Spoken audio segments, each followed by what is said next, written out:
The Earnestly Speaking podcast is a show that is founded on free-flowing conversation and may at times venture into mature subjects. Listener discretion is advised.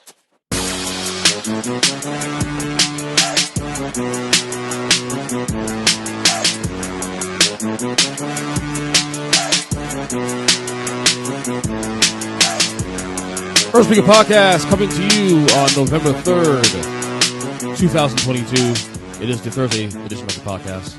How you guys doing?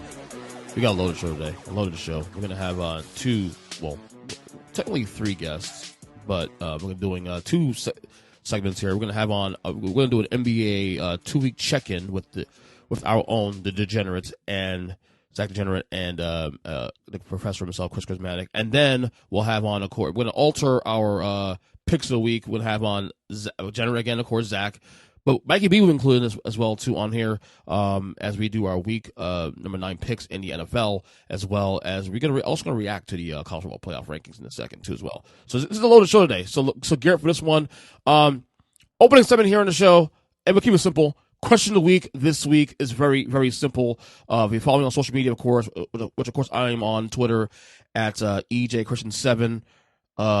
Facebook, if you have a Facebook, find me. Go ahead. If you're on the Earnestly Speaking podcast community page, also as well too. It is private, but if you want to join, just join it, and I'll accept you. Try to keep it as more a family thing, if you will. But this week's question of the week was very simple, because right now we're at the halfway point of the year. Basically, was this. With week 9 marking the halfway point of the 2022 NFL regular season, fill in the blank. So I left about 5 things to fill out. MVP, Coach of the Year, your biggest surprise, your biggest disappointment, and the team or teams to watch out for in the second half of the season. So let me reveal mine first before I go through the list of people, the responses here, because there are actually a lot of responses, especially on the Facebook page, especially too. So we're gonna go double Danny here on the Twitter first off. Danny Perez says his MVP is Josh Allen.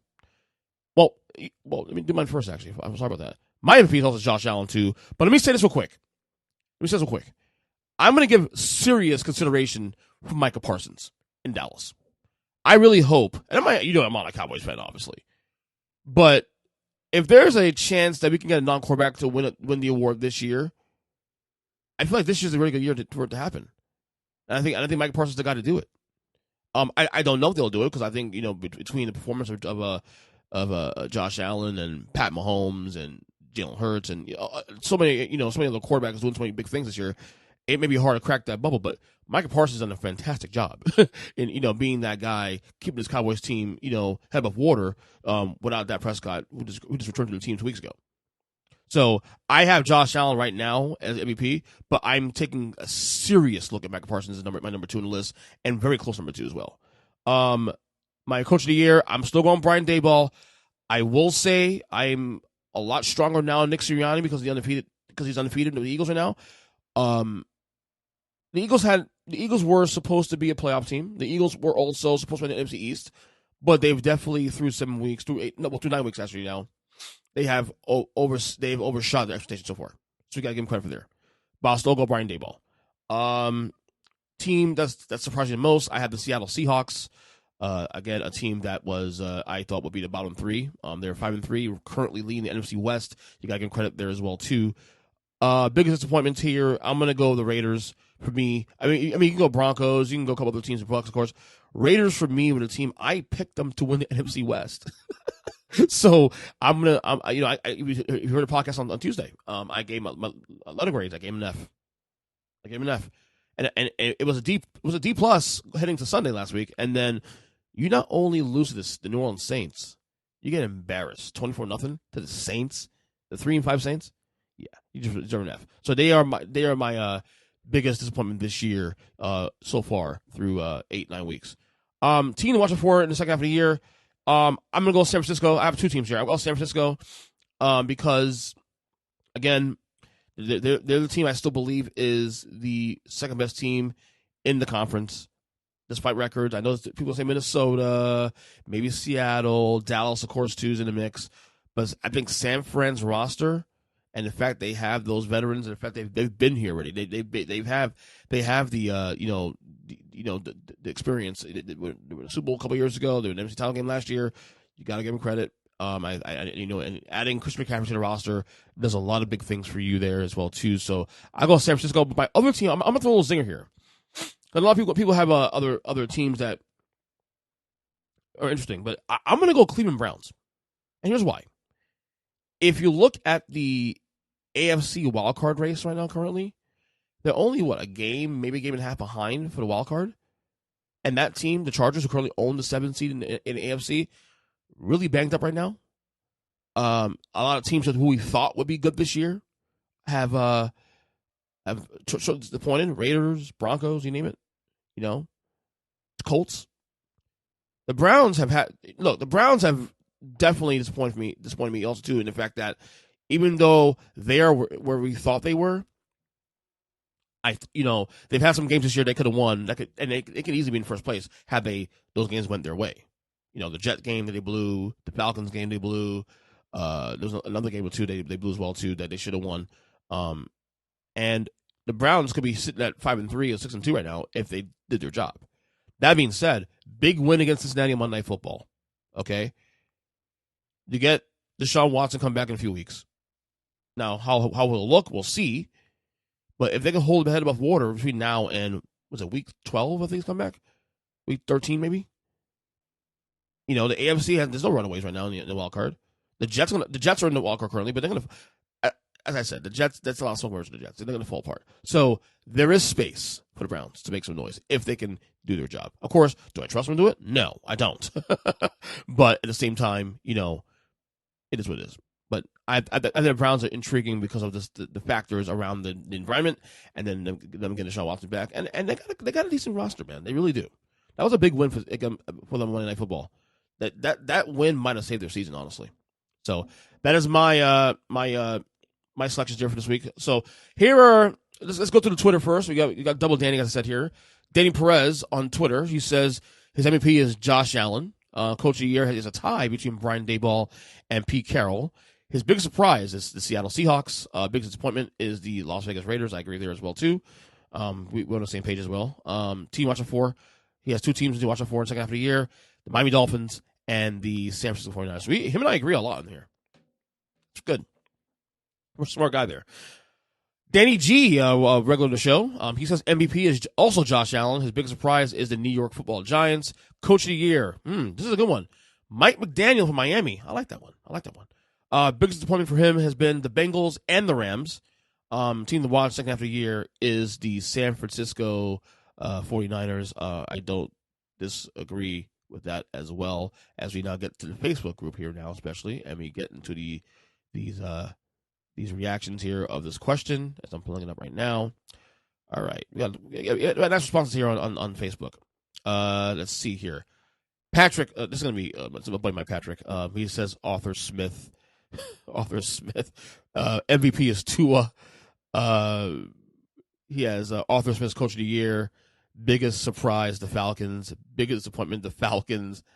They would pick the finish. He said they picked the finish dead last by many people, and now they lead the NFC South. See number 2. Team watching for second half of the year, the Dolphins. Okay. Alex says his MVP is Jalen Hurts. I like that one. Coach of the year is Pete Carroll. His big surprise is the first place Seattle Seahawks. Biggest disappointment, he has the awful Packers. Team watch on the second half of the year. He says also the Cleveland Browns, which also the Watson era begins, he says. Our man Big Jim's on the podcast. He says MVP, Micah Parsons. Coach of the year, Nick Sirianni. Biggest surprise, Seattle Seahawks. Biggest disappointment, Russell Wilson. Interesting. Team watch on for the Niners as well, too. Nick says MVP is Micah Parsons. His coach of the year he has 3 people here. He has Nick Sirianni, Kevin O'Connell in Minnesota, or Mike McDaniel for the Dolphins as well, too. Big surprise, Seattle Seahawks. Biggest disappointment, he goes deep here. He goes the Bucks, the Packers, the Browns, and the Raiders. And the team to watch out for second half of the year is the Lions. When healthy, they will definitely surprise. Yeah, they're dead. Lions are dead. I gave him a shot. Number 32 in the power rankings this week. Sorry. 31 in the rankings anyway. Matt, our boy Matt Muleisen, my fellow co-host on the Huddle podcast. He has MVP as Josh Allen, rather. I almost said Jared Allen. I think would have been something like a second. Coach of the year, Nick Sirianni. His big surprise is the Seattle Seahawks. Biggest disappointment, the Raiders as well, too. I agree with that. Team watcher for second half of the year, he has the Miami Dolphins. I like that as well. Cliff, our boy Cliff, who's been on the podcast before in the past, he says the MVP is Josh Allen. Coach of the year, Brian Daboll. Biggest disappointment, he has the Denver Broncos. Biggest surprise, the Atlanta Falcons and the Marcus Mariota, of course. Team to watch for in the second half of the year, he says the Niners as well. When healthy, that offense is explosive as DK Metcalf's diarrhea that had him carted off the field last year or the year before. I like that. I like that one. Joe Simmons Jr. says MVP Jalen Hurts, Coach of the Year Brian Daboll. Biggest surprise is the entire NFC East. His biggest disappointment is Tom Brady and Aaron Rodgers. And team to watch for in the second half of the year, he has also the Miami Dolphins. Andrew Miller here has MVP Micah Parsons. I like that. Coach of the Year Nick Sirianni. Big surprise New York Football Giants. The biggest disappointment is both the Denver Broncos and Russell Wilson. Team to watch out for second half of the year, Minnesota Vikings, as long as they're not playing on primetime. The Degenerate itself, Zach, chimes in here and he says MVP Jalen Hurts, Coach of the Year Brian Daboll. Biggest surprise the Atlanta Falcons. Biggest disappointment he has Ernest Goat, which of course is my guy Russell Wilson. Okay, which for the record I don't think it's a goat. It's just a figure of speech because he's my favorite player in the NFL. So, team watch for second half of the year, he has the New Orleans Saints. Interesting. Our boy Mikey B has MVP Josh Allen, Coach of the Year Nick Sirianni. Biggest surprise, the New York Jets. Biggest disappointment, he has the Denver Broncos. Broncos country at 3-5. Team to watch out for the Atlanta Falcons. Look at that finishing stretch. He says the schedule is going to bear out well for them. Drew McGarry, he has MVP Jalen Hurts, no question. Coach of the Year Nick Sirianni, only because they are undefeated. Could make a case for Brian Daboll or Robert Saleh. I can't pronounce his name. I still don't know why. Biggest surprise, New York. Both New York teams who have them winning 11 games all year, Jets and Giants. Biggest disappointment, the Denver Broncos or Colts, both upgraded quarterbacks while keeping strong running games and defenses yet cannot capitalize. Totally agree with you on that one. Team watching for the second half of the year, the Miami Dolphins, maybe a homer pick with reason. Tua is undefeated when he finishes the games this year. Tyreek has been well worth them picks. If defense get it together, watch out. I agree. Tyreek Hill's been fantastic for the Dolphins. He's on pace to catch 2,000 yards this year. And finally, our boy Brian Langford says the MVP is Jalen Hurts. Coach of the Year, Kevin McConnell. Biggest surprise, New York Giants. Biggest disappointment, the Las Vegas Raiders. Team to watch out for second half of the year, he has the Tennessee Titans. Interesting. So again, everybody, guys, thanks for chiming in on the question of the week. I love doing these, man. Some engagement in the podcast with you too. Be part of the show. We'll do these every week. Maybe I'll do an NBA one next week. We'll see. Anyway, speaking of NBA, let's get to the NBA 2-week check-in with The Degenerate and Krizmanic, of course, the professor. Okay, it's time for our NBA 2-week check-in. You're here with The Degenerate, of course, Zach. Also, the professor himself, Kris. Go Astros right here on the screen. We're recording on a Wednesday night in the middle of Game 4 of the World Series. I'm rooting for you guys, of course, Kris. I'm probably the only guy in America not an Astros fan rooting for the Astros. For the record. And I don't care. Anyway. How you guys doing? Amazing. Zach, I'm surprised Zach doesn't have a bottle of champagne for the Daniel Snyder selling the team news. Because that's not a guarantee he sells the team. This is true. It could take 2 to 3 years. Well, it's the same guy. It's also the same guy that said that, we're not going to change the name to Redskins, and now they're the Commanders. So I feel like it's two names on the road now. I think all the owners have pressured him, and then after the whole thing where he was talking about, I'm going to expose this, that, and the other owners, I think Dave kind of pretty much said, like, look, you're going to sell it on your own, and we're going to find a reason to kick you out. So this is the more, or that, or the criminal investigation now going on against him. That too. This came out an hour or two ago. That's what I'm saying. Like, it's one of those things where it's like, you know what, just sell a team before we have to make you do it. So, well, here's also NBA basketball. We're 2 weeks into the season, 2 weeks, 1 day. We're recording on a Wednesday night. Obviously the news right now, the big flashpoint of the league right now is the not really so surprising Steve Nash firing by the Brooklyn Nets yesterday, on Tuesday. 2-5 start to the year, and then they lose the same night also too. So now they're 2-6. I mean, obviously we're not surprised what happened here, right?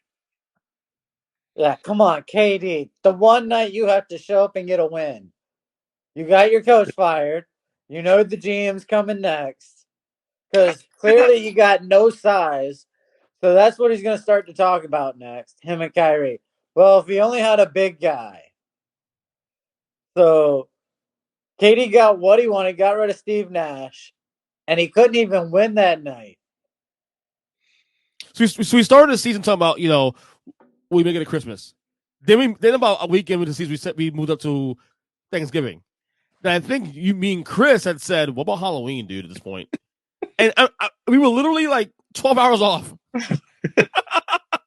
By the way, Kevin Durant saying that he didn't know that he got fired. Bullshit. Shut the fuck up. I don't believe him at all. It's one of those things where every loss that mounted up, it was like, okay, you're advancing 2 weeks of Steve Nash's like lifespan.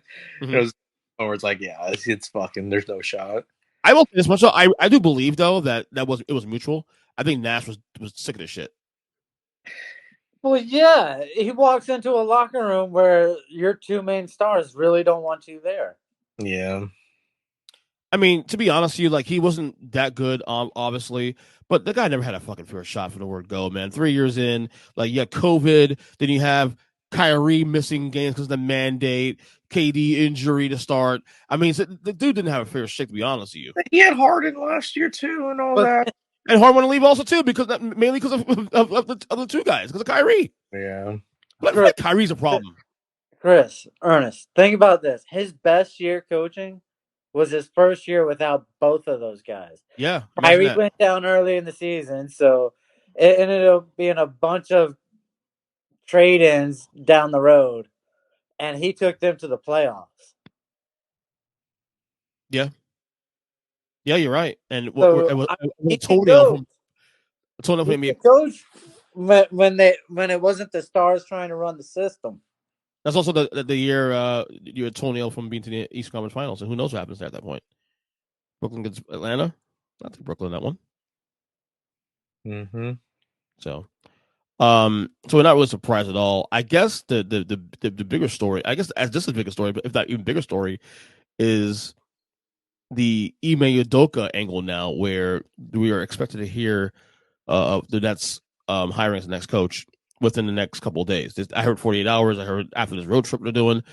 Of course, Udoka, of course, was suspended by the Boston Celtics for improper conduct related to the team. We have to go all that again. We did that already a couple weeks ago on the show. I'm gonna say right now, I am not surprised at this. I even said this a month ago. It would not surprise me that the Celtics that he would be the next coach because of the fact that we all knew that Nash was on a small leash anyway, on a very short leash. So this is not a surprise at all to me.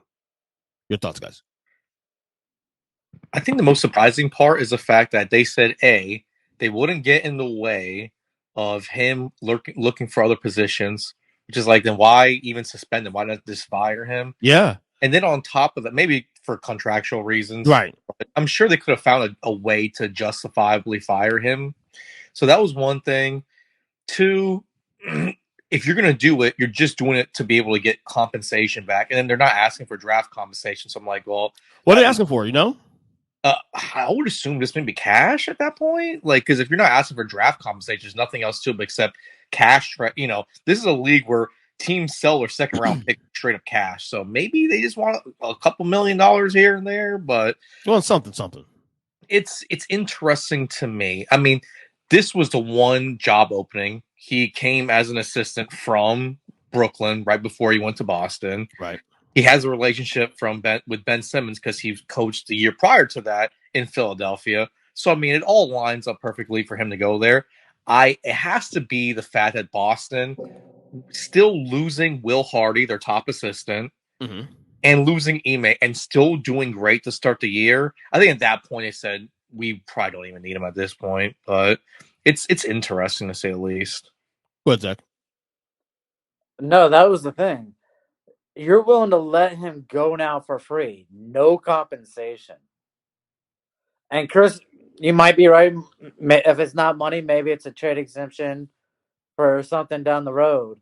But sounds like they're just gonna let him go straight up for nothing. I guess the question now is this: like, he has 1 year experience as head coach. Obviously, the 1 year last year took his team to the 2 games from the NBA championship, NBA Finals appearance, of course. On the surface, anyway, forget all the stuff that happened outside of basketball. It seems like, to me anyway, maybe you guys may think differently about this. This seems like the proper fit. This is the kind of guy that these guys, that the Kyrie Irvings and the Kevin Durant's, probably need. Ime Udoka seems very, very no nonsense. You know, taking a young team, getting them all together 1 year to the finals, and then now you're going to take a veteran team with a bunch of egos and divas. We'll say that, and have to get up in shape. I feel like this is the right move on the surface. Wait. You want to give Kyrie Irving a no nonsense coach, and you think that's gonna go over? Well, we'll have to find out, right? once it's official. The fact that the majority of their core players, I mean, outside of Seth Curry, everyone's played every game. Like, the fact that they're this bad shows that there is not much room for improvement. Like, I don't know where it's going to come from. I don't know what heart he's going to extract from these dudes to get them to play any differently. But, and it's one thing if, like, you know, half their players were out and this, that, and the other. Like, they're just playing ass. Dude, it's so bad. It's like Lakers East. Like, and there's no excuses, no injuries. I mean, obviously Simmons is out, but that's not really saying much. Simmons hasn't played well when he was there anyway. Simmons played 6 games though out of the 8. Yeah, hasn't played well. Like, has not played well. He's putting up Draymond triple single numbers. Like, they didn't trade for that though. Remember, they traded for an all NBA guy who could do 16 points off of just dunks and layups, and now he's scared to do those. Defensive player of the year type caliber. He's scared to play defense. Hasn't he fouled out like twice already? I mean, twice in 6 games. But it'll be interesting. I mean, he hasn't played heinous, but it's. Oh, Kris, the defensive rating, I think he was the worst, and then the next worst was KD. Yeah, but young dudes averaging 2 blocks a game, and he's the second worst defender in the league right now. It's young guy. Don't really are that concerned about. He'll get it together. So, I guess I'll ask this then: does Udoka save this team? Does this team go to the playoffs with Udoka's head coach? That's a real question at this point. No, given what the East looks like now. But is making the play-in saving them? Because no, playoffs. It's gonna be top 6 at least. It's gonna be top 6. Oh, top 6? No, I don't. I think that's gone already.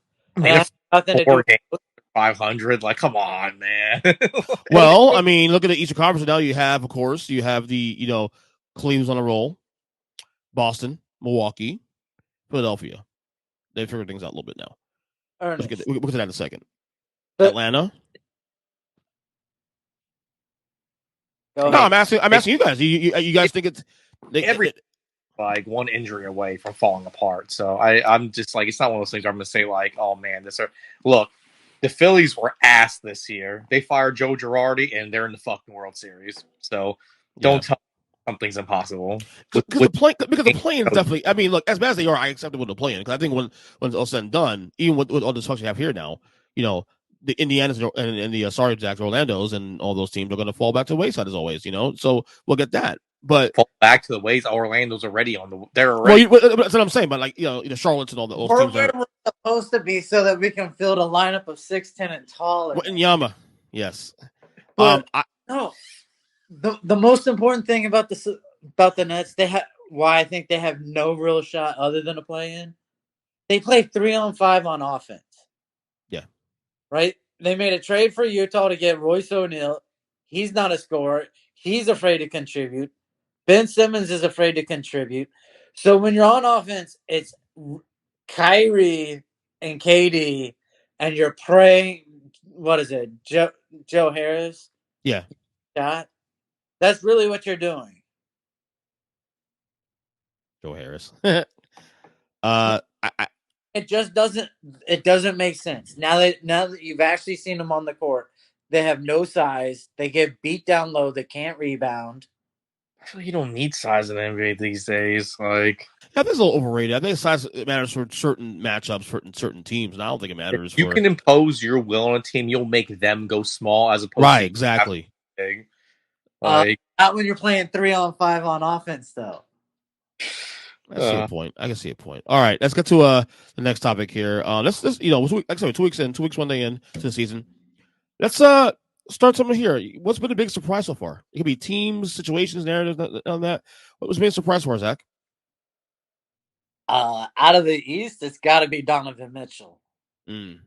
And then out West, holy hell, the entire Western Conference has been flipped upside down.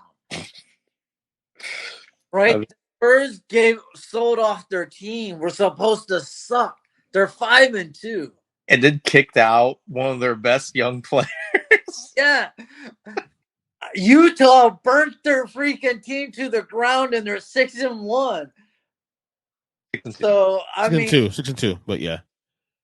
Oh, what did they lose last night or something? No, they won the night before that, I think. But let me check. Keep talking. I'll check real quick. So I mean, when you look at the surprises, the Western Conference completely inverted from what everyone expected to start the season. Well, okay, so yeah, you're right. Both of you guys love the Phoenix. Well, I think here's one thing about when you're looking at surprising. Okay, so look at the top of the top of the conferences. What's the one thing that Milwaukee and Phoenix both have in common?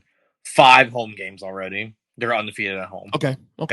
So like you have to take that into consideration. You haven't really seen it played 1-2 home road games. So surprising to me, the Warriors, who have been relatively healthy, have all their main players.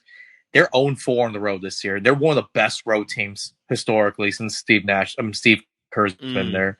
So like that's interesting to me. And you could just see Clay is deteriorating before our eyes. Like I don't know if he's gonna he's shooting like sub 30% from 3, like 13 points a game. Like he's playing terrible. And his defense pretty much all but gone at this point. So it's just one of those things where it's like, what are you going to do when he's absorbing like $40+ million on your payroll? So that's an interesting one. The Heat, almost their entire core is played. Besides Tyler Hero, again, as I poked out last night, every main player has been there. They're playing about the same road and home splits so far, and they're playing heinous. They're team with pretty much no roster turnover, and that team is not playing well. And right now, as we speak, they're down by 7 against Sacramento at home. So it's one of those things where it's like, is Milwaukee interesting that they're undefeated without Chris Middleton? No, because they played all their games at home this year, pretty much. So like when we see things like that, Memphis, a couple like Desmond Bane's been out for a couple of games, Dylan Brooks been out. Ja Morant's playing out of this world. They're like what 4-3, like they're playing terrible. So those are teams that are like disappointing to me. Really, teams that their core players have played a majority of the games, and they played relatively, home and away, but the same amount, and they're playing god awful. Like those are teams that are concerning me. Like Golden State, barely any roster turnover. They just got thinner, but they didn't really lose any of their key players. I know exactly why. That's what, to me, they're the most disappointing team so far this season. Fuck the Lakers. I expected them to suck. You guys didn't, but look, this all stems from Draymond Green's punch, and that the team's not going to be right until. You think that's still hanging around? You think that's still an issue? Oh, no matter what, because then they paid Poole. So you let Draymond punch the guy, and then you took essentially Draymond's money that he was dreaming about that had no chance of getting. And he gave it all to pull. And then they redid Wiggins. They gave Wiggins an extension. So behind the scenes, Draymond's not happy. He's probably being a bitch right now, throwing temper tantrums, making everybody uneasy in that locker room. I'll be honest with you. My surprise here, I mean, the Suns are surprising me how good they've been. Like I thought, look, I didn't say they wouldn't be a playoff team, maybe a play-in team, whatever. I thought it'd be a little bit of a drawback, but they look like the same team they've looked the last couple of years in the regular season. Devin Booker's making a move to like top 5 in the league with the probably, yeah. I mean, I'm surprised. He could replace one of your guys right now. Who, Kawhi? That guy, number 5? Yeah, the guy back at the doctor's office. Oh, God. Oh, wait, I went viral for the record, so you know. Anyway, but no, Phoenix is one of the surprises for me. Number one, Portland, especially since losing Damian Lillard a week ago, is still winning games. Which is really good to see. Of course, the Jazz, what they're doing is incredible. I'm stunned. And the Spurs. I mean, Jazz and Spurs are a lock to be like the shit that like for them to be 6-2 and 5-2 is like unbelievable. You're telling me Spurs get rid of their lotto pick from the year prior because he's showing his dick to like fucking female reporters, and then they're just gonna keep winning? Like that's insane. Yeah. Right. What about your disappointments, guys? Kris, go first. Biggest disappointment. I mean, you look at veteran heavy teams. So Lakers, Brooklyn, right off bat. I mean, Anthony Davis is shooting. Besides, like the whole team's shooting just ass from 3, but Anthony Davis is still over 50% from the field. 24 and 11 with over 2 steals and 2 blocks a game, and they're just playing off. Like Kendrick Nunn can't shoot. You know what's crazy? Russell Westbrook shooting 34%. Dude, Pat Bev playing the same amount of minutes, shooting sub 30% from the field. Like, but that's not as surprising though, because he's not really an offensive player. Yeah, but when you're not the focal point of an offense and you're shooting like 4 shots a game, you would expect him to at least make a little 2. Sub 30. At least 2 shots. But right. Come on, like I get Russell Westbrook's always gonna get more. He's chucking up 13 shots a game compared to like Pat Bev's 4 or 5, but you got to make more than 30% when you're not getting covered at all. Like you got to make more than 30% of your fucking shots. So like that team, and they've been relatively healthy. Like dudes that didn't play last year. I mean, like JTA, who was like one of their free agent signings, he's been in and out of the lineup, but man, they are playing awful. Like, and there's just no hope in sight for them. So, I mean, LeBron, you see the deterioration. Like, yeah, you see it. Yeah, still top 10 guy, but you see the deterioration. 8. He's leading the league in turnovers. Still average 25 points a game though. I mean, he's averaging like 25.8. Those are junk points, and 8 you know it, Ernest. Well, we're not going to sit and say. I mean, obviously, it's not impacting points, but you know, he's still averaging 25 points. Zach, what about your most disappointing thing? My most disappointing is Golden State. Your Warriors now, yeah. I'm telling you, the whole Draymond thing, and y'all laughed. You have to trade him. I don't know. Maybe you're dumb enough, and maybe your owner has enough money that you trade him down to LA for Russell Westbrook and a couple of those draft picks. Yeah. And you just buy out Russell Westbrook. Oh my God. What are the odds You're telling he does me get traded, that LA wouldn't like to have some size down there? Anthony Davis would like to not play center all the time? I will never speak on trade talks ever again after I said, who the fuck would ever trade for Gobert and his $40 million contract? And my beer! A fucking Herschel Walker fucking return for him. So, like, yeah. I will never speak of anyone being untradeable anymore because, motherfucker, anyone is tradable at this point. Like, if you absorb $40 million for a one-way fucking player, like, and give away... drafted that guy. They literally drafted Kessler in the first round to do exactly what Gobert does. And they trade him away. And what's he doing? Doing it for you. But we've always known Minnesota was a stupid team. We've always known that. and it's gotten to pass. Which is actually my most disappointing team also is the Wolves. I mean, they're 4-4. I mean, they're not playing horrible, but it's you have Anthony Edwards and Cat taking shots at each other in the media. Like, what are we doing? I mean, Anthony Edwards has upped all his numbers across the board, so Towns look bad in games. How long before this duo breaks up? I think D'Angelo Russell is a dude that's just still underperforming. He's one of those dudes that, like, Cat played with him on their fucking AAU team. Mm-hmm. One who got him to trade for him and signed him to that big money. Like, it's one of those things where it's like, man, Nobody wants them. Yeah. There's just so many disappointing players right now where it's like, you just got to trade disappointing players and see if it changes their careers around, You know what's clear too, also the parity right now is like the NFL. It's very much the NBA. But you gotta remember these memes are gonna come back. Like I said, every team's if 3 weeks from now Utah and San Antonio are still even 500, I will be fucking floored. Like, right. That will be on that regard, Orlando is clearly running away from the first pick in the draft. I'm so proud of that organization.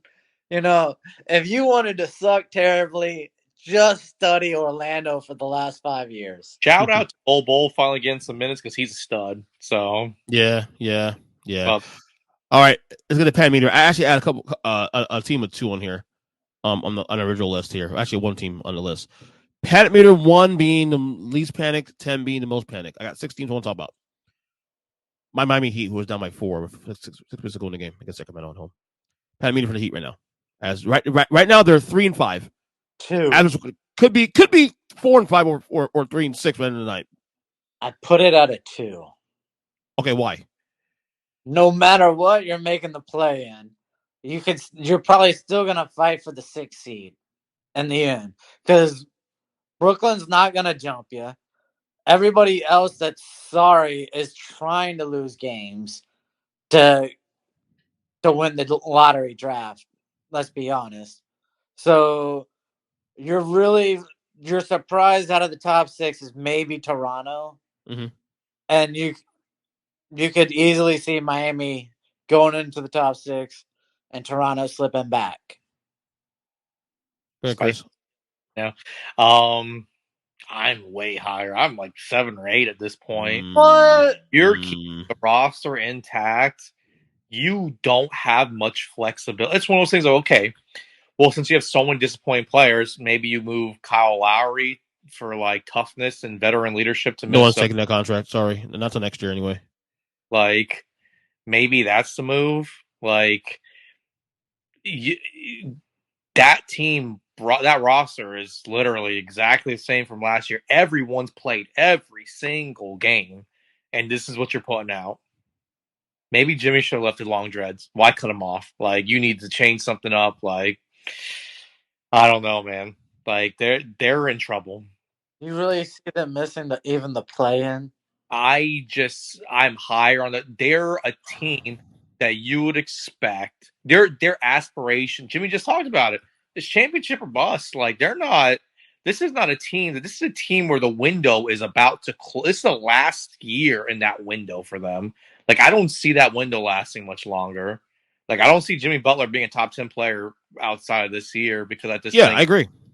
So, like, their window is this small. So that's why the panic meter is high for me, because this is one of the last years for them. That's it. Hero clearly take the next step, being able to be Batman. This is established already. He's a great young player, but he ain't Batman. No, I agree. Is that what you're going to say? When he gets his chances to play more minutes, his efficiency goes down instead of up. When you see transcendent, like, high-level superstar talent, when you give them more minutes, their numbers go up and their efficiency still stays that high. That's why you knew, like, SGA was going to be fantastic, because he got his chance to blow up in OKC, and every time he plays, he puts up monster numbers and his efficiency stays there. Tyler Hero's not that dude. He's like second, third option. I'll split down the middle. So you had 7, Zach had 2, right? Yeah. I'm gonna go 4.5 because I am concerned because I did say before the year started that while I don't see this scenario playing out, there's less space, there's less throwaway games now because the competition in the Eastern Conference is much higher, and so you can't just okay, we got this game, no big deal, we can throw away this game because whatever. No, but there's less of that now, and you've seen it this year already as it is. Teams that are much better than we thought they're going to be, so I'm gonna give 4.5, maybe close to 5. I do think they'll get into the playoffs to be a top 6 team overall because I think they're probably one of the best coaching teams in the NBA, number 1 for starters.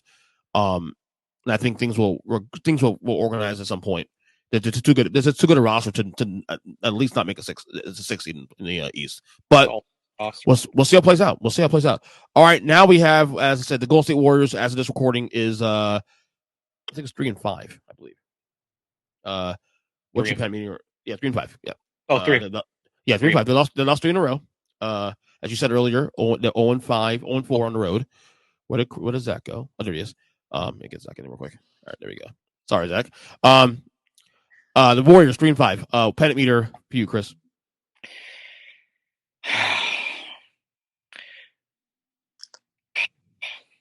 You better not go low after how you talked about fucking Miami.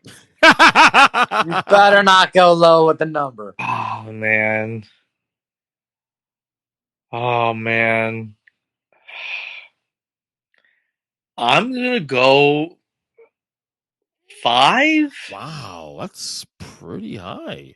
That is insanely low. Are you shitting me? Oh, you're concerned, Zach? Oh, I'm absolutely concerned. I'm not concerned because James Wiseman at least have played every single game this season. Look at who they have lost to already. Lost to Miami last night. Kevon Looney's been killing it. They lost to the Hornets. They lost to was it the Kings? Mm-hmm. I mean, they've lost the teams they should not be losing to. We lost to the Kings too. We might lose tonight also too. On top of that, the only thing is 2 out of their top 3 highest paid players on the team are playing meh, and they're older guys. Like Clay's is so coming off of so many debilitating injuries, and you would think because he plays below the rim that might not affect him, but for him shooting as bad as he is very. He's shooting 40% from 3. Who? Steph? No, I'm saying Clay. Oh, Clay, yeah. Oh, yeah. But I didn't expect Clay to be good. 40 clip, like Steph's always gonna be amazing, but when his 2 running mates like Draymond and Clay are playing pretty bad, and I don't know if like Steve Kerr's what's going on, but with the league right now, it's trending towards every starter is playing insane minutes. Mm-hmm. And Jordan Poole, who's your youngest player, is playing like 29 minutes a game. Like, you would think maybe he would be getting more play to infuse that talent in there. And like Wiseman and Kuminga will be getting more play to at least to alleviate the pressure off of his older, underperforming players, but that's not the case. Right. But that's the weird thing, but I'll keep it at 5 because Steve Kerr knows what he's doing. He knows his roster. So, and maybe Clay turns it back around. He starts shooting the lights out again. So you went 5, right? Yeah. And Zach went what? 8. I'm gonna go 3. I think at the end of the day, look, I'm worried about my over/under prediction of them going over 51 on wins now, which I said was too low at the time. But obviously, the Vegas don't know what to talk about. But at the end of the day, they have the pieces there. They have the leadership there to figure things out. It's a long season. Now, see me in say like early mid-December if they're still under 500. Then we'll have a conversation. I mean, but it's not 2 weeks in under 500. It's not them being not like up there in the top 3 seeds in the West. Right. No. Right. Like I said, things will. There'll be some regressions to the mean at some point coming soon. A lot of teams. So y'all are missing the boat on Golden State. Well, we'll have that. We'll earmark this situation going forward. Them being 0-4 on the road is very concerning to me. Yeah, a little bit. Yeah, but again, also you're also the champs. Okay, you're the champs. Everybody's going to be every night too, especially. So I mean, I get it. All right, next one here.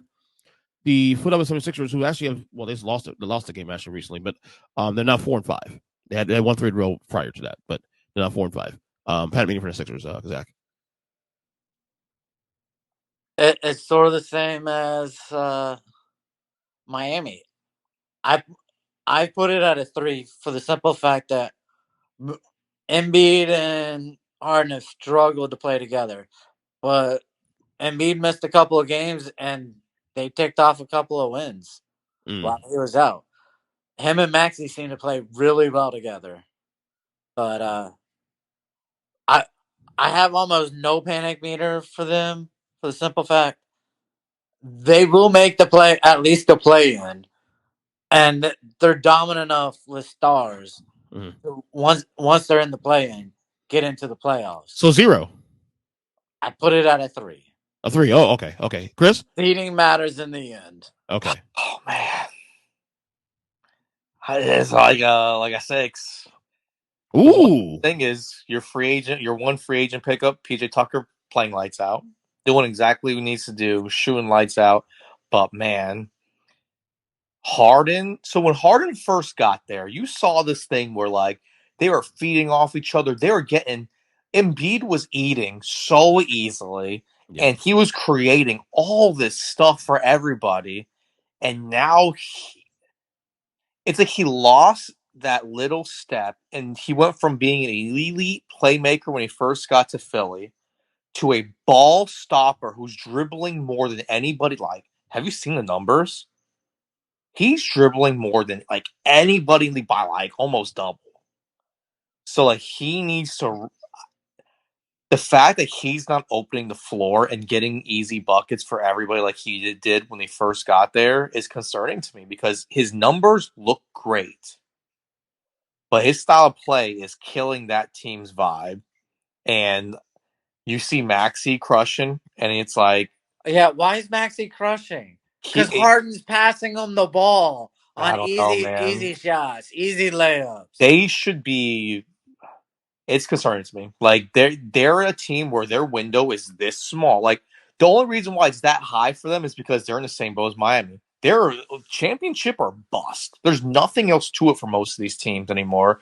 No one cares. Like, they don't want to see like slight progression seen it. No, it's like championship or bust. So for the fact that they're coming out the gate this slow and their offense looks this stagnant, it's concerning to me. Like, I got 3.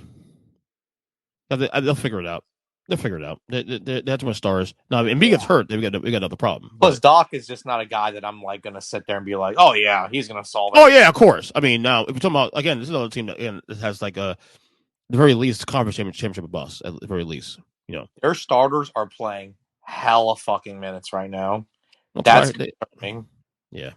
All right, next team here we have the Minnesota Timberwolves at his last minute. You know, the Pat meter for you, Kris.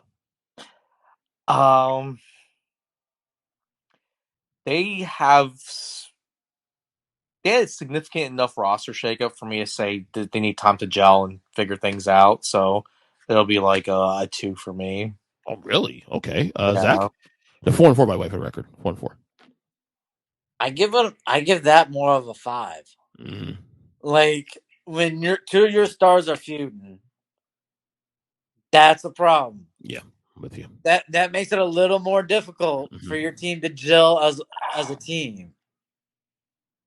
I don't care if you're professional or not. It makes it a whole lot harder to gel on the court.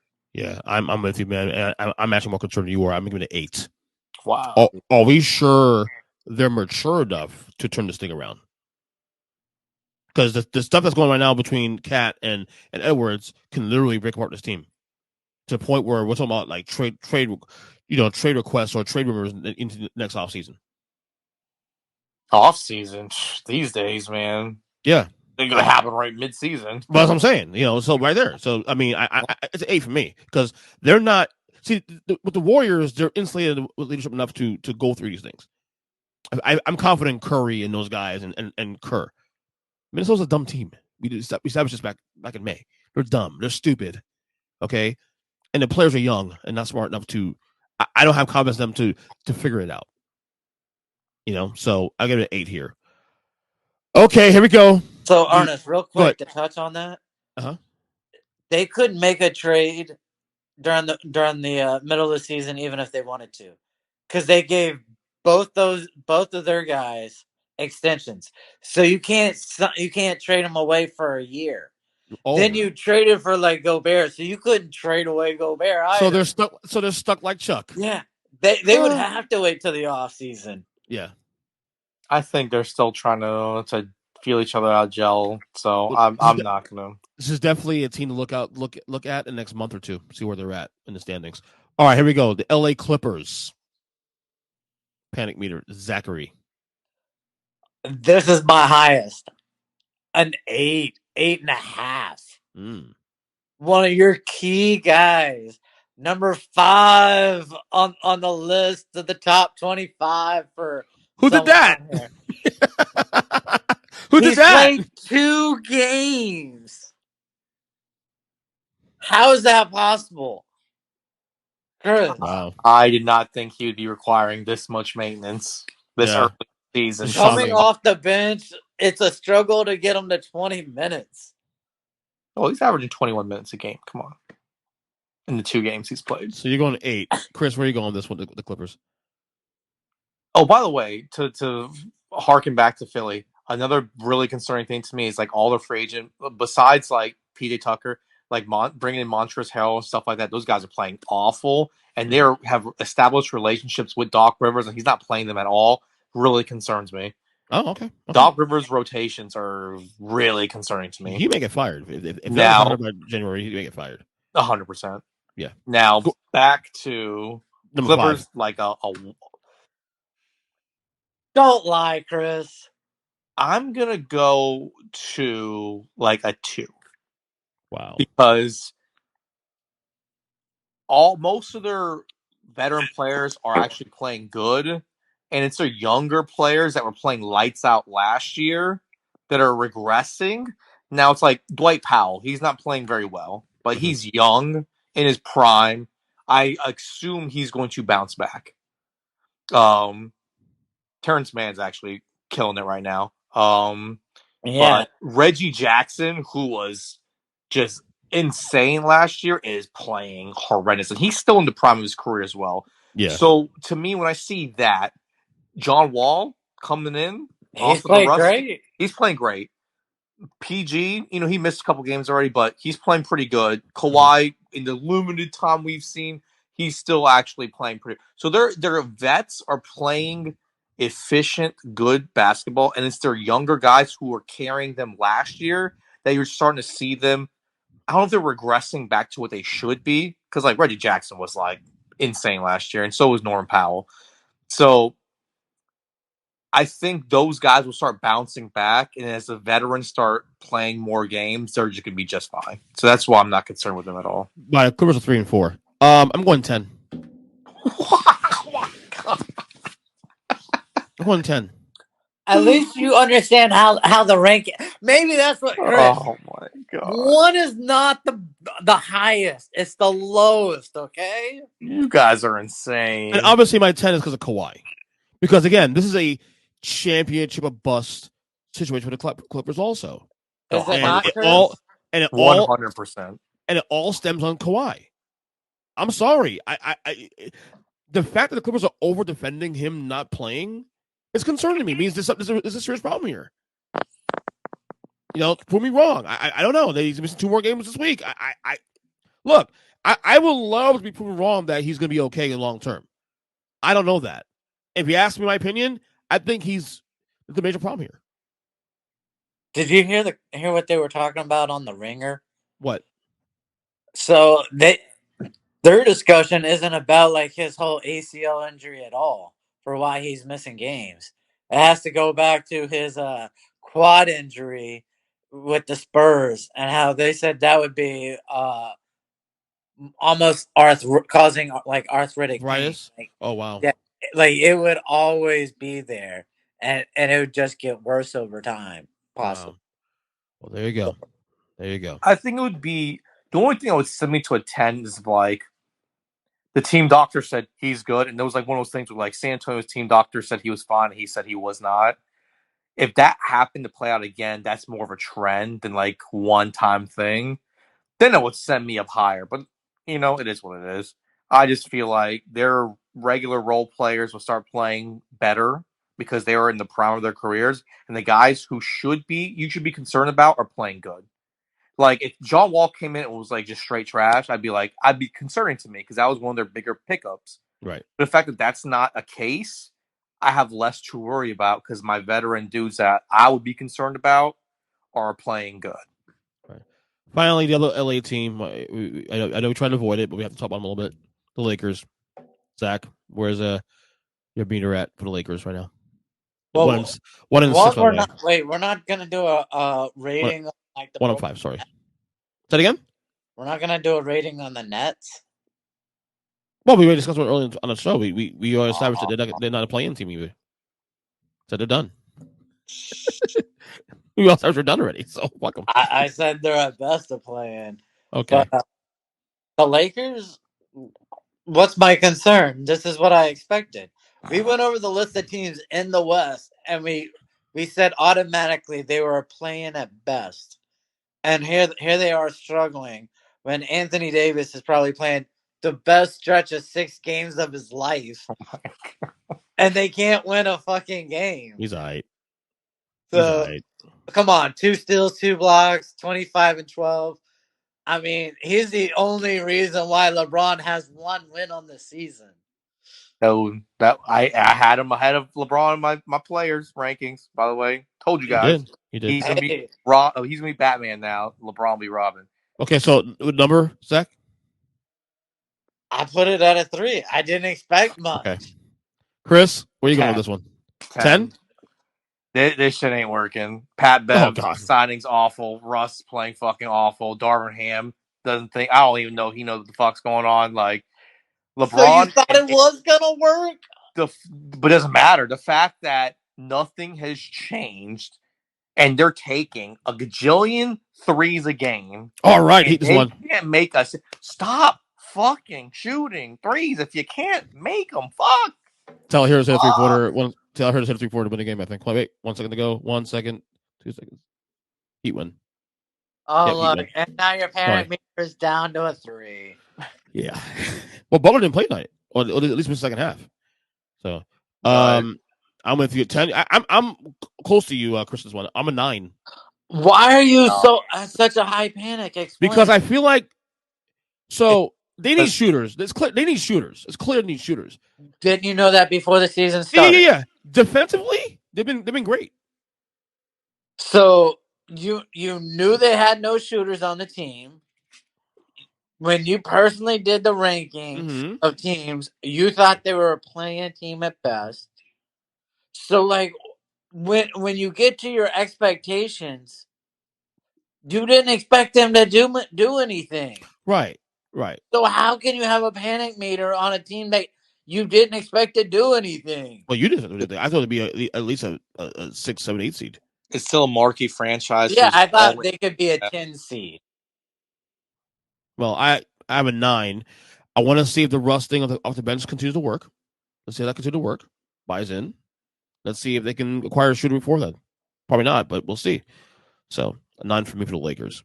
So there's just no way for them to acquire. Like, there's no shooters on the market. Like, Bradley Beal.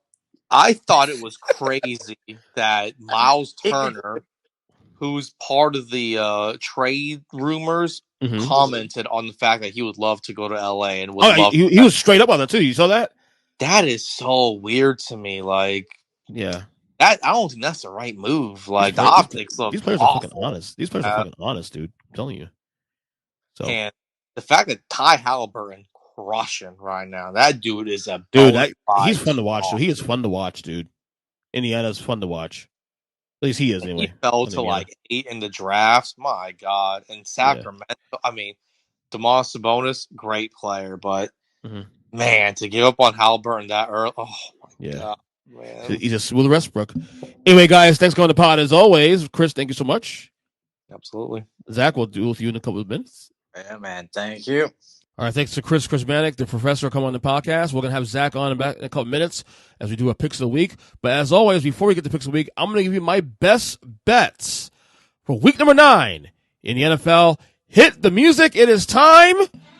It is time. I had my best week by far of the season. Week 8, I went 4-1. I was going 4-0 into Monday Night Football, and then the Cincinnati Bengals screwed me. So 4-1 last week. I am 20-20 for the season. We are bouncing back, baby. Second half of the year, we're going to do that. We're going to do the damn thing. Let's get to it. First game I like this week, I like the Miami Dolphins -5 over the Chicago Bears. You guys know I am a big Tua guy. I already said this week that Tua to me has been this is a different team. The Dolphins are a different team with Tua under center. That is quite clear right now. I think the Dolphins will go into Chicago and still handle the business. -5 over the Chicago Bears, who are still rebuilding. They just trade out Raekwon Smith on top of that, too. So, yeah. There you go. Next game this week, I like the over of 42.5 points between the Carolina Panthers and the Cincinnati Bengals. This is a very low number. I don't know why. Maybe is it because of Jamar Chase not playing this week? Probably so. But still, I can see both these teams getting at least 45 points here. I don't know why that's hard to accomplish. So give me the over on the Carolina Panthers and Cincinnati Bengals of 42.5 points. My third game. Ooh, this is going to be an ugly one. The Colts, the Patriots, under at 39 points. This is going to be a snooze fest, obviously. The Colts, Sam Ellinger, he was okay last week, but whatever. The Patriots, they don't have much of an offense themselves. So the numbers is right. I think honestly this would be a low-scoring game. Probably 17-14, maybe 20-17 at best. Who knows? But give me the under on this one at 39 points. The Colts and the Patriots. My fourth game. Give me the Minnesota Vikings -3.5 over my. Well, I say mine because this is my team I picked to go to the playoffs this year. The Washington Commanders, who are 4-4 right now. Every team in the NFC East now currently over 500. Well, 500 or better, should I say. Well, that ends this week. The Minnesota Vikings will beat the Washington Commanders this week. Give me the Vikings to cover 3.5 points over the Washington Commanders. And finally, Sunday Night Football, the Kansas City Chiefs, Tennessee Titans. I love the Chiefs this week. -13 over the Tennessee Titans, who I think are quietly the hottest team in the league right now, winning 5 in a row. But give me the Chiefs here off a bye. You guys know about Andy Reid's history. Off a bye. If I'm not mistaken, the record is 19-3, I believe. Come off a bye week, I think. But in any case, it's off a bye. It's an Arrowhead. -13. Pat Mahomes and company. Yeah, give me the Chiefs here to cover 13 points over the Tennessee Titans, who I think are a good team, but they're not, they're not on the level of the Chiefs and the Bills, and I don't even think they're as good as the Dolphins or the Ravens. Round out. So again, my picks this week, give me the Dolphins, -5 over the Bears, the over of 42.5 on the Panthers and Bengals, the under on the Colts and Patriots, the Vikings -3.5 over the Washington Commanders, and finally the Kansas City Chiefs to cover 13 points over the Tennessee Titans. And that's EJ's best bets for week number 9 in the National Football League. So with that being said, let's get to Mikey B. Let's get to Zack The Degenerate to return to the show as we go through all of the picks of week 9 in the NFL. Week 9 NFL picks here. We're going to tweak things here a little bit here on this episode. There's a lot going on in the NFL. Zach is back with us now, by the way, back on the show. Good job on the NBA rankings. Well, here Mikey B as well on the Earnestly podcast here. Mikey, what's up? Fuck off, Ern. Nice hat. Thanks.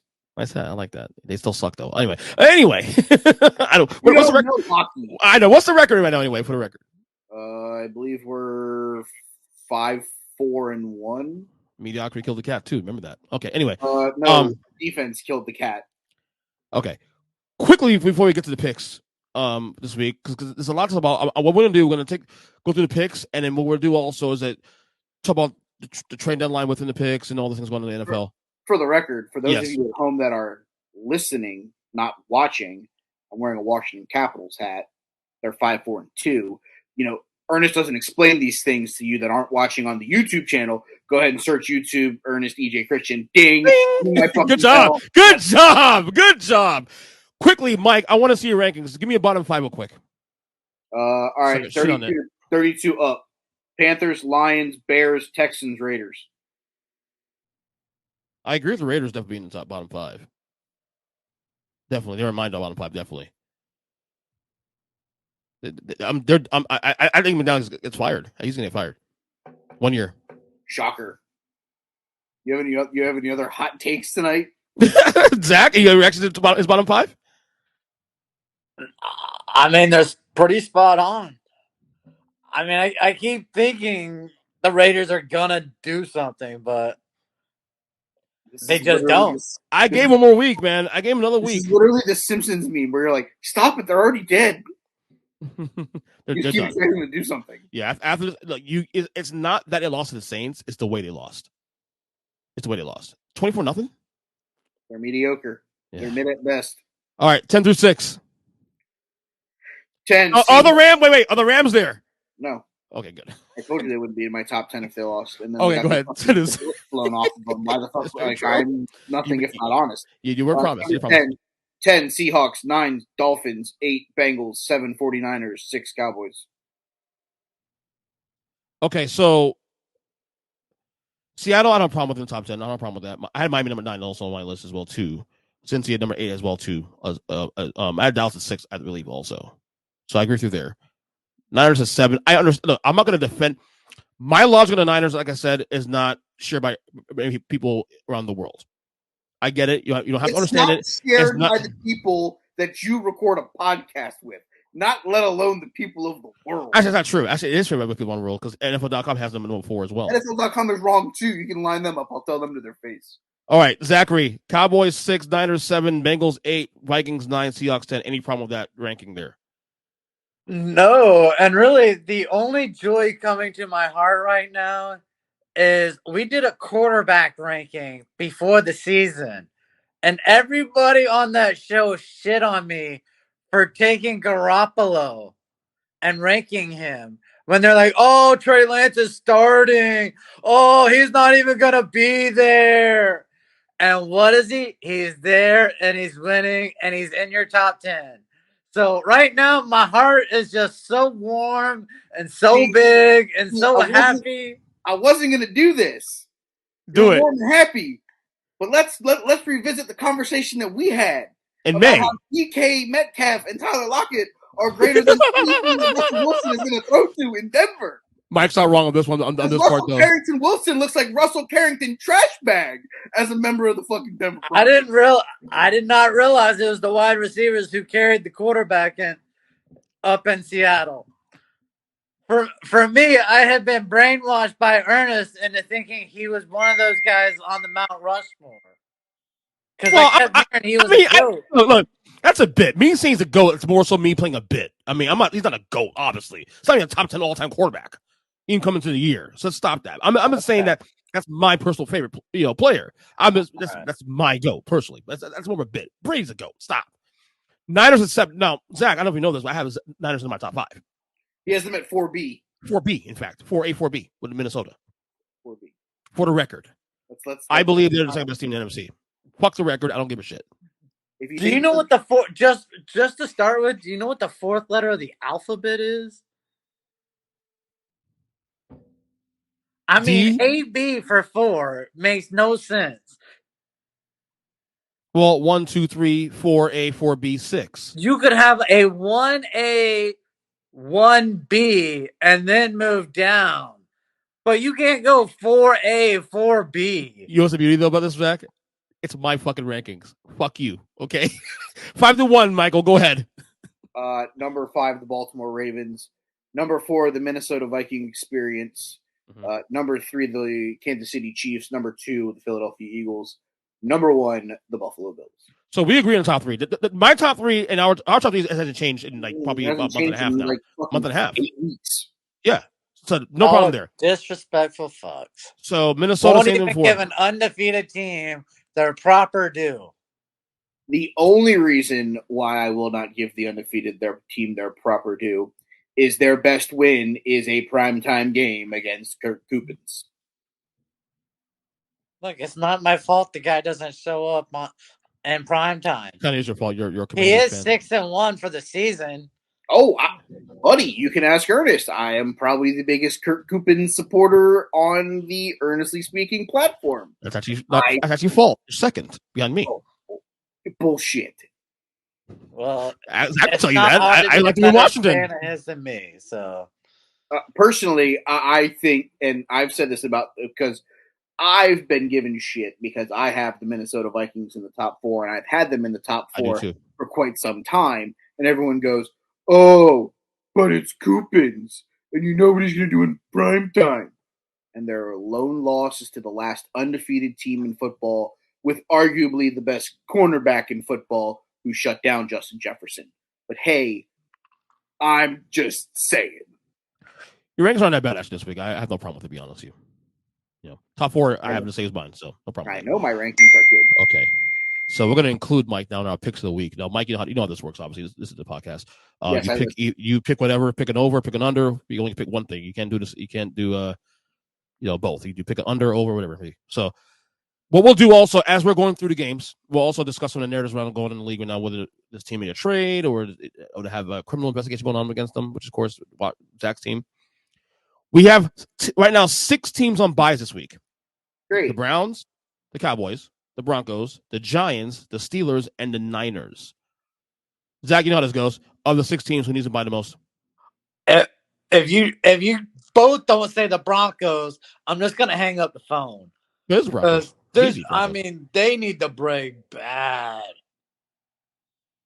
Yeah, I'm with you, Mike. Of the 6 teams, who needs this buy? Broncos country, 3 and 5. That's right. Although I will say, Cleveland can use it too. Also 3 and 5. Okay. I see. If I'm their biggest win. Yeah, if I'm Cleveland, I want that momentum to keep going. A team that could actually benefit from a bye here is the Pittsburgh Steelers. How about San Francisco again? How about San Fran getting guys healthy? No, because at this point, the only way they're going to be fully healthy is to just don't do anything with them for an extended period of time and let them get healthy. Put them on IR for 4 weeks. Giving them a 1-week Band-Aid and then have them coming out playing at like 80% instead of at 100% doesn't really fix the problem. Pittsburgh getting the week off would be helpful because it gets more reps for Kenny Pickett to keep learning that offense. Mm-hmm. I think that's a beneficiary thing. But yeah, it's got to be Denver. Okay, here we go. Tonight's game, which is actually tomorrow night, but we're recording it Wednesday night, but it's tonight's game. The Eagles heading to Houston to face the Texans. Eagles 14-point favorites, 45.5 as the over-under. Zach, where you going this one? You know, I have loved Davis Mills this season. He helped me out a lot early, but fly Eagles fly, man. They cover. 14 points, huh? Yeah. Michael? Well, the Phillies scored 7 runs on Tuesday. Houston currently has 5 runs in our game. So they already got 12 of the over-under. So I'm going to take the over for Thursday's football game. Oh, God. You know what? Give me Houston the points here. Just a slight cover late. That's just to get guys rested and shit. That's a late cover. A late cover. That's all. Philadelphia's not going to win this game. We know that already, but no big deal there. All right. Trap game. I almost said Clippers at Falcons. Trap game. I almost said Clippers. LA Clippers. LA Chargers at Falcons. Chargers 3-point favorites. Over under 49.5. Is this a trap game for you, Mike? No, I was saying the Philadelphia-Houston game is a trap game. You think so? Chargers do not travel well east. Well, I'm saying what I was saying was about the Philly game. No. Short week playing Houston. This just reached trap game. That's why I have the 14. I'm taking the 14 plus 14. Go ahead, Michael. Give me your pick on this one. Chargers. Are you talking about the Los Angeles Clippers, Chargers of L.A., San Diego, Compton, Southwest Orange County? That too. Yeah. Give me Marcus Mariota and the Falcons. Mike, Zach. I'm just taking the over in this one. I don't have the balls to take the Falcons. or as our good friend, student of the game, Colin Nash says, fraud cons. Well, they're the fraud cons. We've been calling them that for like 7 years now. They're the fraud cons, but they're somehow 500 with Marcus Mariota playing quarterback. It's fucking crazy. I don't get it.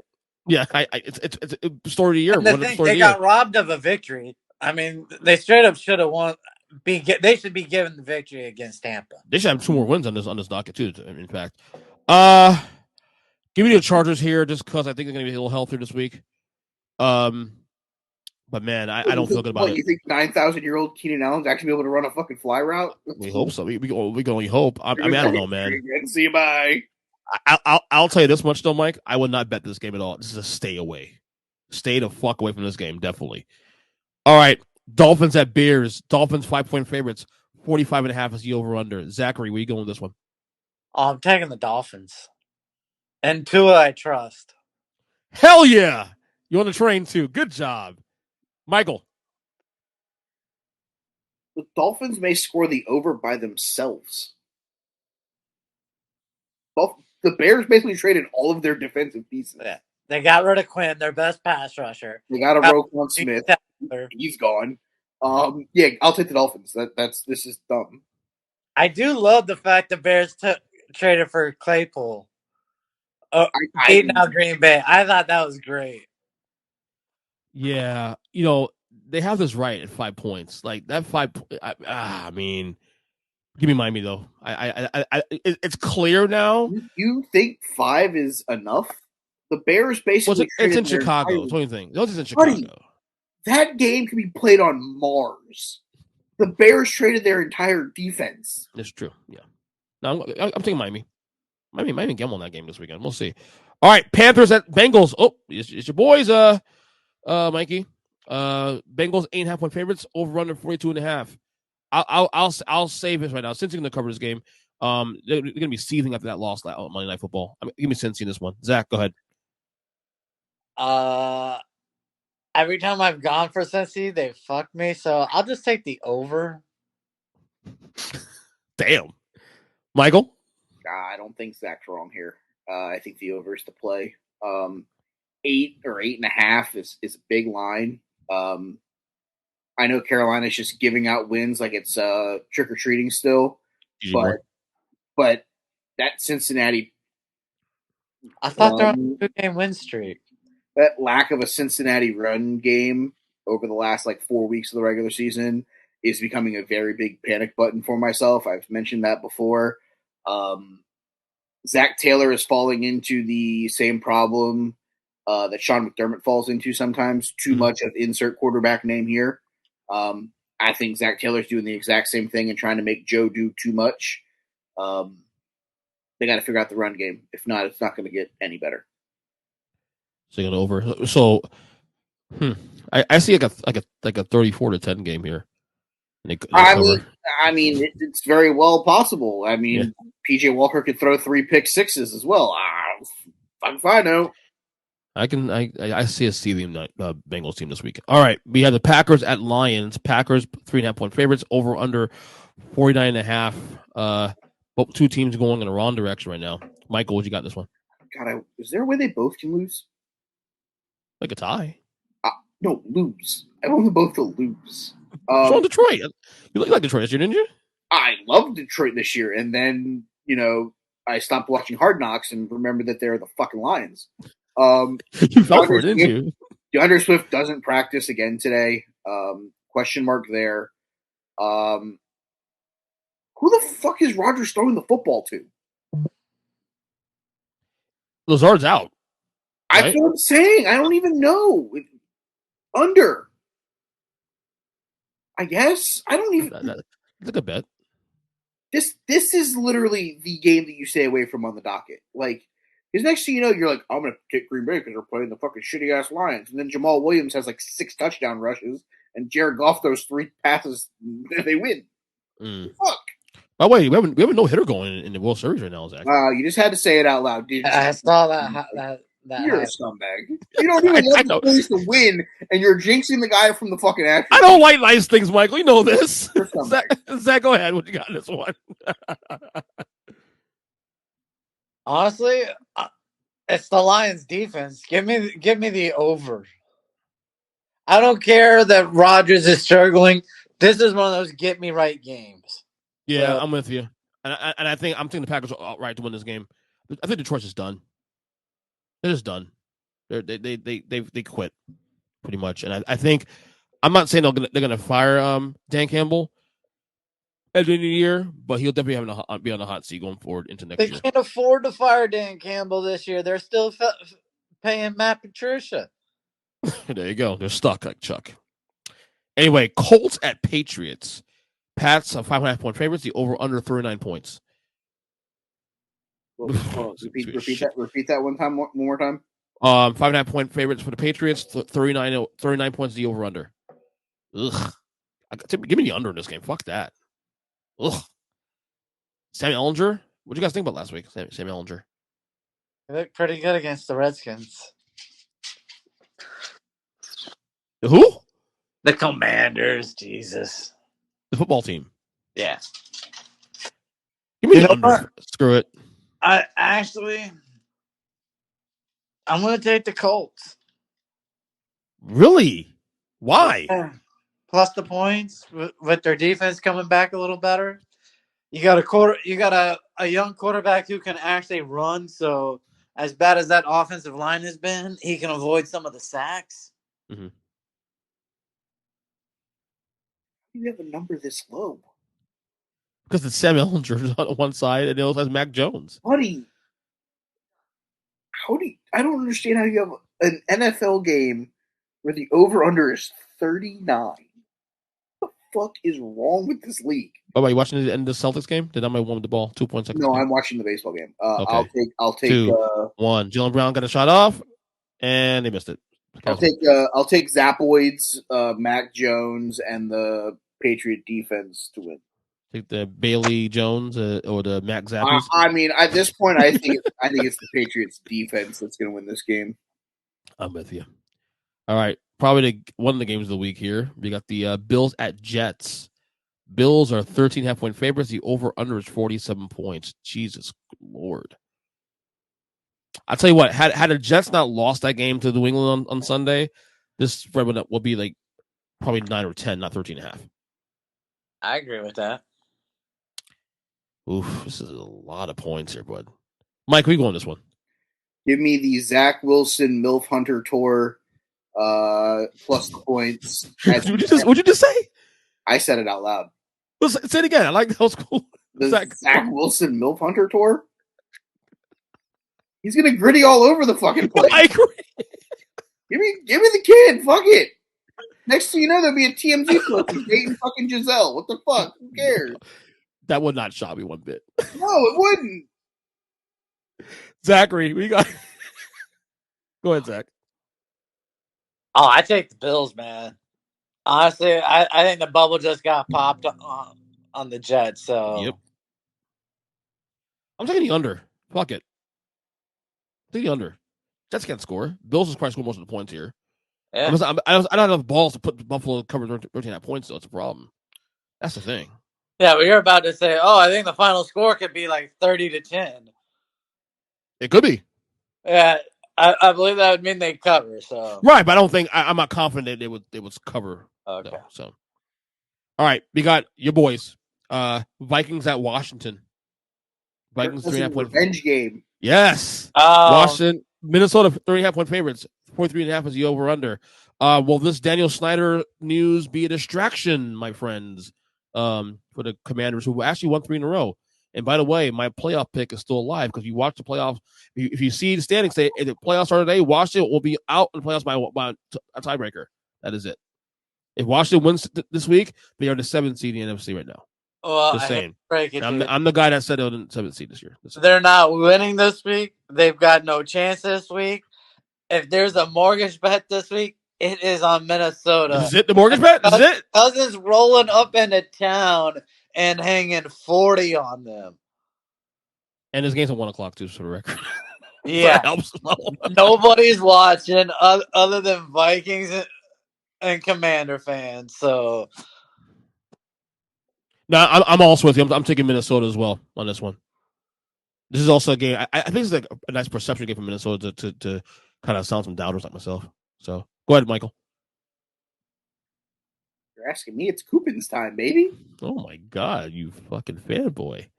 All right, Kurt Coupons. All right, we got the Raiders and the Jaguars. It's a pick'em. Suck. It's a pick'em. 48 points the over under. Michael. Can these two teams even count to 48?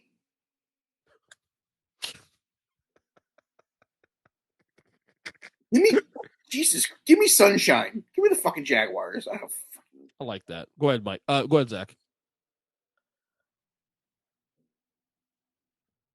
Oh man. I can't buy into the fake bill of goods that the Raiders keep trying to sell. Oh, I get it. I totally get it, brother. I want to do the exact same thing as last week, where I know Jacksonville sucks terribly, but they gotta win, right? They've gotta cover. They've gotta win this game. It's the Raiders coming out east, 1:00 game. You know they're not going to be prepared. So you know what? Give me the Raiders. I'm taking Jacksonville. The Jags have been at least look. The 2-6 not playing well, but they've at least been in their games. They've at least fought. They're not quitting. You know what I mean? Games. Gotta give them that at least. You know. So give me the Jaguars. All right, 4 more games to go. We have the surprising Seahawks and at the Cardinals. The Cardinals are 1-point favorites. The over/under is 49.5. Ooh, I'm gonna go Cardinals here. I think a little bubble pop here from Seattle coming up a little bit. I trust the over in this game. Who ya? I feel really safe with an over because I like Arizona in the game, but I know both teams can score. Michael? You do know there's a new Call of Duty out, right? Really? Oh. Which means yeah, Mr. Kyler.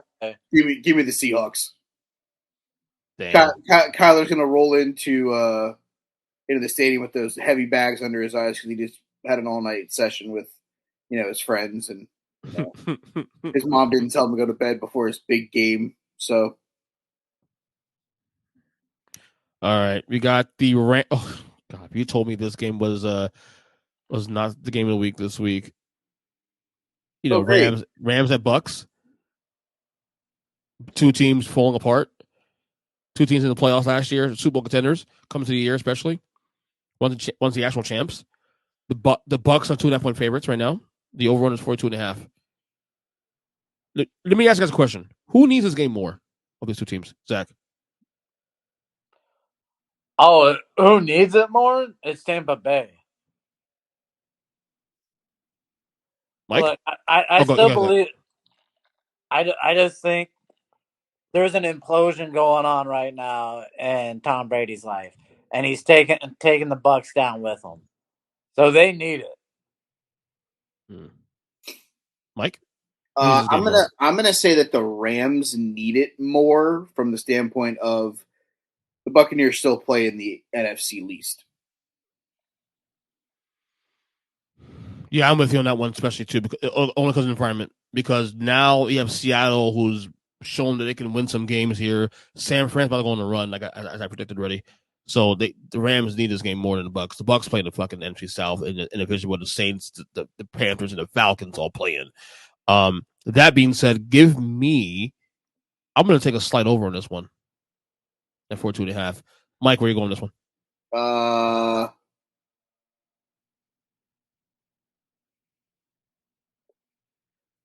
I mean, I think the over is the bet because I think that the Buccaneers defense is somewhere between hot and garbage, and it might be disrespectful to hot garbage. Yeah. So I'm going to take the over just because I think Matt Stafford and Cooper Kupp are going to have like 7,000 touchdowns as long as Kupp plays. Mm-hmm. If for some reason Cooper Kupp doesn't play, then I think the play would be the Rams. Interesting. All right, Zachary? I like both those choices. I was going Rams, but I mean, you guys make too much logical sense with the over. So I'll take the over. All right, 2 more games. This is the game of the week here. We have the Titans going to play in Kansas City against the Chiefs. The Chiefs, 13-point favorites, over/under 46.5. Titans quietly the hottest team in the league, after Philadelphia. 5 in a row. You didn't just call this the game of the week, did you? What game is better than this right now? Give me Kirk Cousins versus the Commanders. Fuck records. Malik Willis had 10 pass attempts last week. Let's fucking be transparent here. Are we sure he's playing? Kirk Coupens going back to DC is better than bum ass Ryan Tannehill against Patrick Mahomes, and it's damn better than fucking Malik Willis versus Patrick Mahomes. This is the Patrick LeVon Mahomes the second show. You all have a ticket. Enjoy the fucking show. Tennessee, welcome back to mediocrity, where you can go back and win fucking 13 more games in your fucking division, be the 1 seed, and fucking lose again. Well, I never see that playing out. He's getting a high seed because of the environment. I got KC as well too. Zach, what you got in this one? I got Kansas City, man. They're gonna easy. Yeah, I agree with you on this one. I mean, Tannehill might play this game, maybe. The only way Tennessee keeps this game anywhere near the spread is if Derrick Henry carries the ball somewhat like 47 times for about 307 yards and 2 scores. About it. Yeah. The only way it stays close is if Denver's pass rush shows up. I mean, if Pat Mahomes has times, I don't care what Derrick Henry can do. All he's doing is slowing down the game a little bit. Yeah. And finally, we have the Ravens at Saints Monday Night Football. The Ravens 2.5-point favorites. The over under. What the hell is this? Say 48 points. How in the hell is this line only 2.5? Oh, I don't know. Saints are a weird team. That's probably why. I'm with you. It should be at least 4. At least 4. But 48 is the over under on this one. I'm taking Baltimore. I don't give a fuck. I'll take a chance on them. Just hold a lead late, please. What do you got, Mike? You're taking a chance on a team that were like shocked that the line's only 2. No, the cover. No cover. I'm saying. I'm just saying that you're making it's it out so like hard to cover 2 points. You're making it out like this line. I'm just saying that New Orleans is weird, dude. They're a weird team. Dude, you're making it out like this line's like 12.5 or something. I know. No, Baltimore covers this game. Baltimore rolls. This whole leads, dude. I'm sorry. This gadget bullshit with Taysom Hill. By the way, Roquan Smith making his fucking Ravens debut may literally decapitate Alvin Kamara in the middle of this game. Yeah, it's Baltimore. It's Baltimore going away. It's also Zach's second team here, right? It is, and I'm so scared of the Saints right now. No lie, I'm taking the over. Wow. See, you see the fear. I told you. Look, I could honestly see the Saints winning this game late. You want to know what? Red Rocket in a revenge game against a former division rival. How hilarious it would be to see Andy Dalton fucking. There you go. you just read the storyline. That'd be hysterical. All right, before we go, I want to react to one thing to the college football playoff rankings that were released yesterday. Well, Tuesday as recording. So what was it? 1 Tennessee, 2 Ohio State, 2 Georgia, 3 Ohio State, 4. Huh? Got it wrong? Ohio State was 2. Ohio State was 2, right? Okay. 2 Ohio State, 3 Georgia, 4 Clemson, 5 Michigan, 6 Alabama. Fellas, you got a problem with those rankings? Yep. If so, let me know. Yep. Okay, Mike, what's your issue? Well, do your 6. What were your 6 like? At number 1, I have Tennessee. At number 2, I have Georgia. Mm-hmm. Number 3, I have the Michigan Wolverines. Number 4, I have probably Ohio State. 5, I have Alabama. And 6, I have the Texas Christian University Horned Frogs. Horned Frogs. Horny Toads. Here's the deal. Clemson does not deserve to be in the top 6. Just because they play on the East Coast don't mean shit. The fact that it's like, cool, we have a lot of ACC teams in the top 25. Great. You have a smorgasbord of mid. None of them are going to beat anybody out of the SEC. None of them are going to beat Michigan. None of them are going to beat Ohio State. And they probably lose to TCU because, as always, death taxes and the Big 12 over. Just so you guys know at home. Bet it. Other than that, I don't think Ohio State deserves to be 2 in their ranking. Ernest has them as fucking number 1. Let's talk about that for a minute because they're what were your words? Not frisky. No. You made a comment that they were like blowing people out and doing their job and dominant. Buddy, 77-20 against fucking Toledo. Sister Mary Catholic School of the Blind just scored 80 on Toledo. Step it the fuck up. Zachary, what was your 6 look like? Honestly, I mean, Tennessee, Georgia, I think are 1 and 2. I would just on the quarterback play. I would put Ohio State ahead of Michigan. The Heisman winner right now, currently. And at 4, let's be real, Alabama only lost by a field goal. So I put Alabama 4. 5 would be Michigan. And, 6, maybe you're right. Maybe TCU. But it ain't Clemson. That's one thing I know.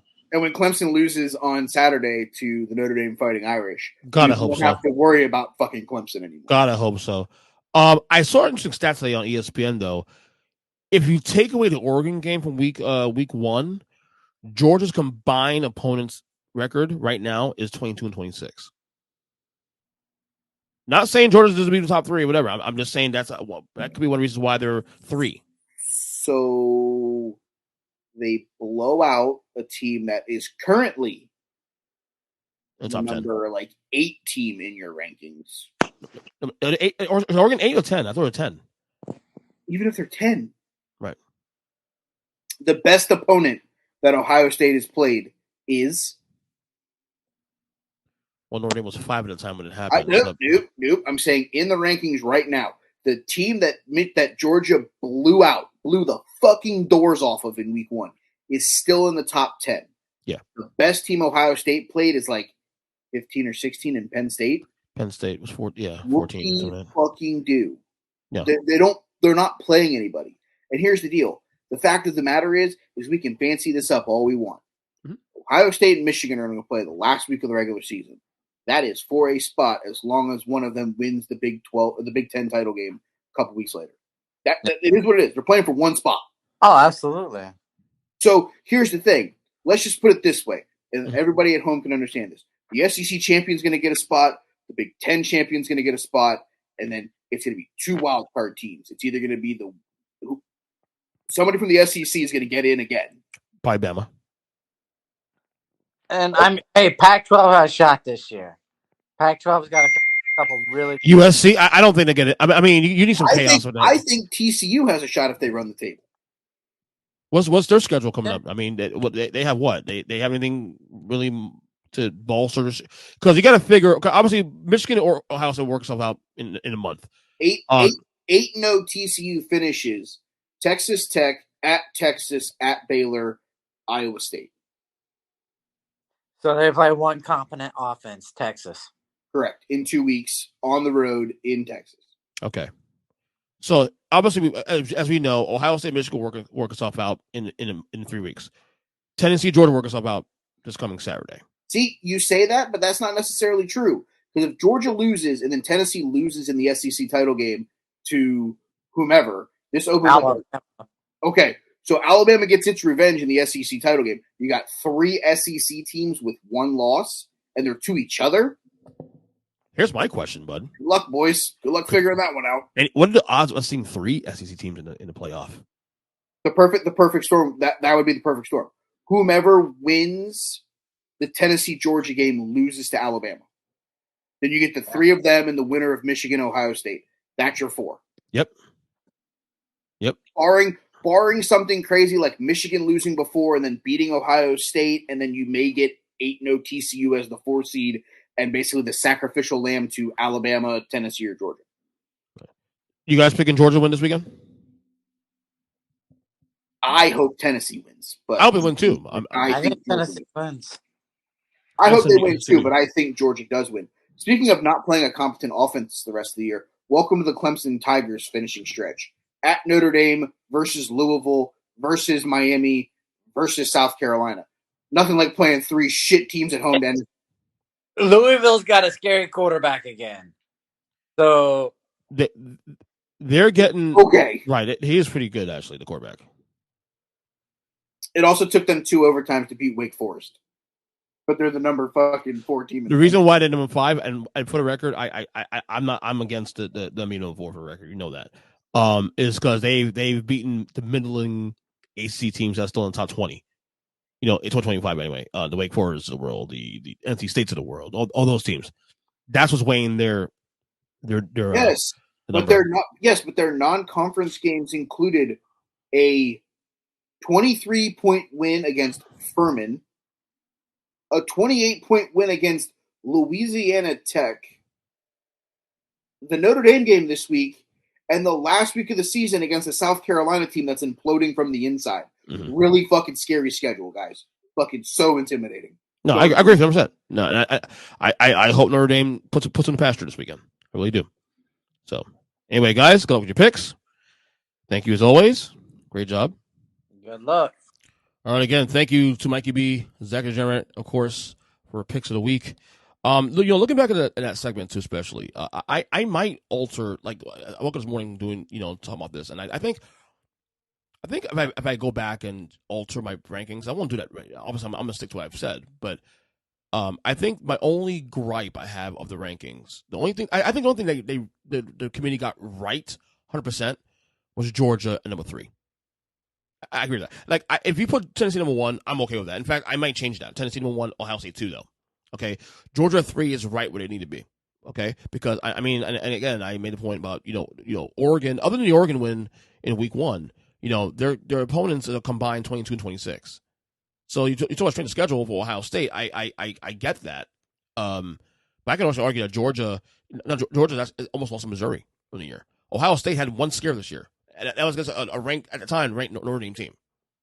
So if you want to go, if you want to split the difference there, that's where that's why I put Ohio State over Georgia. But again, these things work itself out. Obviously, Clemson, I had them on 5 on my list. They should be.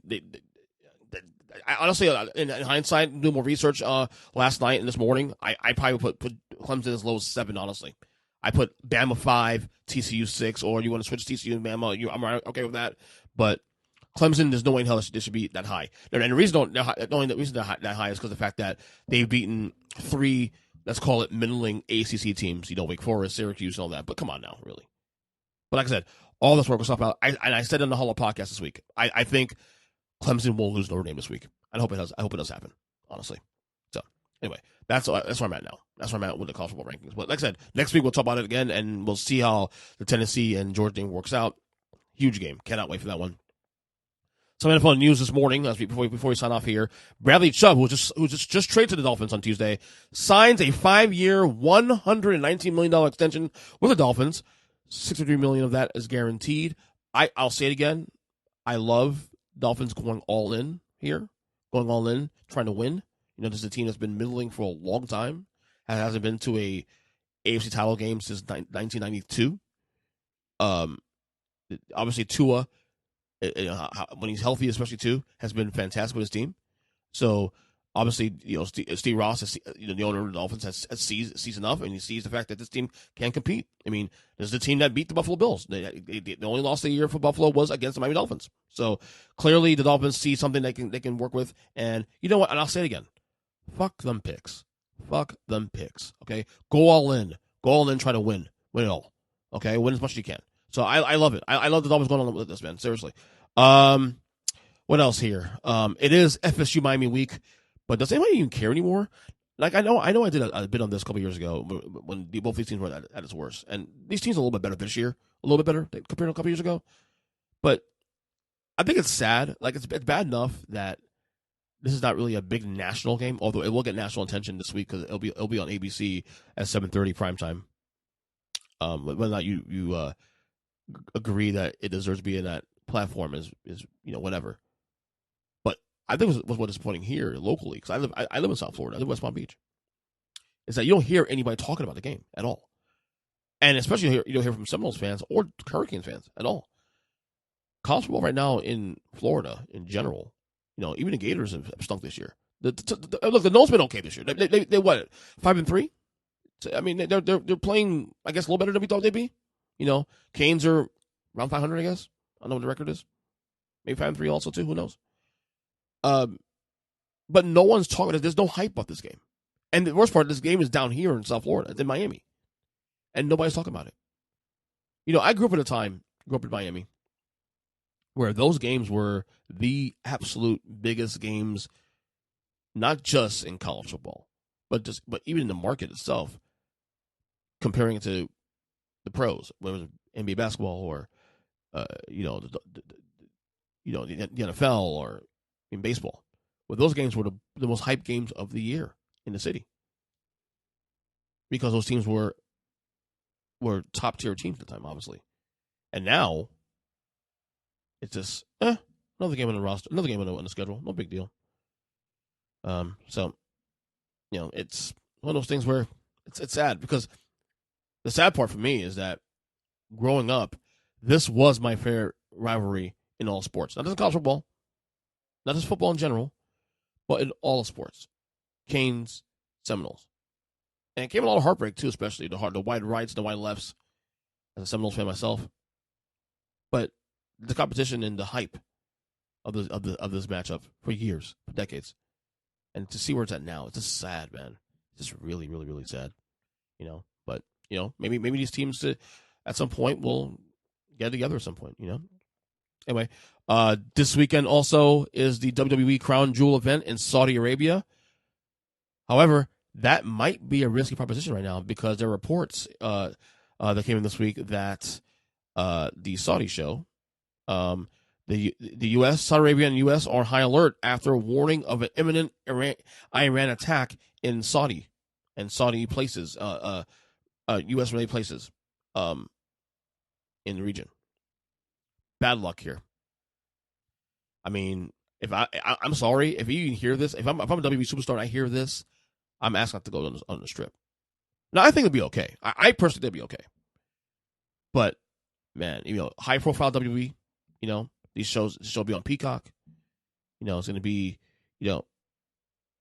something that thousands of fans are going to be there. These shows draw very well, especially in the Saudi. They're very popular shows in that region. But it's a bad look for WWE to be doing this with even with an imminent attack. And the worst part is that we said this for years. Having to do blood money and doing business with Saudi Arabia, with all this going around it. The risk factor, it's not worth it. For me, it's not worth it personally. I don't know. Hopefully the show goes through. We got word that the stars who are going to be in the region have all made it okay down there to Saudi Arabia, which is good news. Way too much risk though. Way too much risk in my opinion. That's just my opinion though. But hey, like I said, blood money, right? Metallica's coming this weekend. I'm going to miss the show on Sunday. They're doing a tribute show, like I mentioned a couple weeks ago on the podcast, to Johnny Zazula and Marshall Zazula, their first management team, back when they released Kill 'Em All. They're doing basically songs off of Kill 'Em All and Riding Lightning. So savage in the show. But I also look at ticket prices also too. Cheapest ticket prices for Metallica down here at the Hard Rock, $400. Which, and again, people will buy it. And if I didn't have kids and a wife and bills to pay and responsibilities here at home, I'm definitely going to the show without question. But $400 right now for me is something. We need $400. That I have kids, I have insurance to pay for. I have this and this to pay for. A lot of things to pay for. So single EJ would have definitely been down there already, no matter what. Married EJ with 2 kids and raising a family, $400 is a pretty penny. I'm gonna pass on that one. But to make me less sad, I can't go to the show. By the way, I'm gonna shout out my boy Big Jim here on the podcast. Put up a nice thing on the Facebook the other day on November 1st because he like myself now especially is someone that is okay with people playing or celebrating rather Christmas time or holidays in general this early. I know a lot of people can't stand hearing Christmas music all the way through December and all that. They get tired of it. And certainly people get tired of it. The people who don't like it certainly don't want to hear it before Thanksgiving. Who cares? I think after COVID, I said a couple years ago on the podcast that after COVID, because I used to be that guy. Wait till Thanksgiving weekend at least and then play music.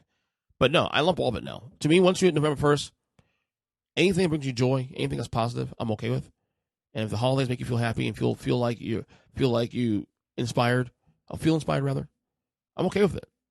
So, look, if you want to play Mariah Carey's All Christmas Is You, go right ahead and play it. I'm okay with it. It's November 3rd. Who gives a shit? Whatever makes you happy. People's mental health these days, man, it's horrible. I mean, there's so much stress going on in the world right now. I walk around where it's work, grocery stores, families, whatever it may be. You can tell there's a lot of stress going on. People's people's mental health is right now suffering. So if something like the holiday spirit lifts yourself, gives you joy, lifts your spirits, I'm okay with that, man. I'm not gonna tell you no, not to do that, not to invest in that. It makes you happy, so be it. Anything makes you happy. Of course, it has to be legal, and make sure that this isn't detrimental to your health.